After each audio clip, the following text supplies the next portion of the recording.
if you've read the New Testament, chances are you are aware of this idea of shaking the dust of your feet. So the question is, saan nila nakuha itong klaseng practice na to? Now, here's the thing. This symbolizes rejection. Ang sabi ng Panginoon sa kanila in Matthew chapter 10 verse 14 sa mga disipulo, when you enter into the towns and once you start preaching, once you start evangelizing and the people rejected you, bago kayo umalis dun sa lugar na yon, shake the dust of your feet as a sign of repudiation, as a sign of rebuke, and of course, rejection doon sa mga tao na yon. Although they're Israelites, but since hindi nila tinanggap ang mensahe, they are not part of Yahweh's territory. This is very important. Kailangan natin maintindihan territory. Okay? There is what you call holy ground. There is what you call Yahweh's territory. There is called Yahweh's community. If you are part of Yahweh's community, you have access to Yahweh's holy ground. And if not, you are outside, no?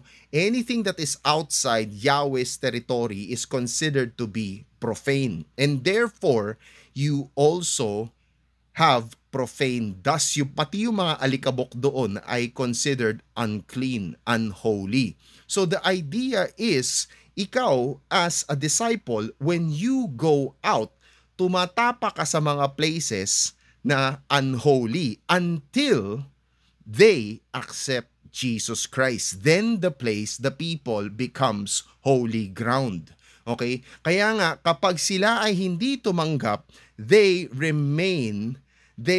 will remain unholy. They will not be allowed access to holy ground, to the community of God. No? So basically, kapag hindi nila tinanggap, pati yung alikabok, no, alikabok doon sa lugar nila, no, have nothing to do with it. You don't want to associate yourself with them. Shake the dust of your feet, linisin mo bago ka umuwi. So the idea is, shaking the dust of your feet is basically rejection. Rejection to those who will not accept the gospel.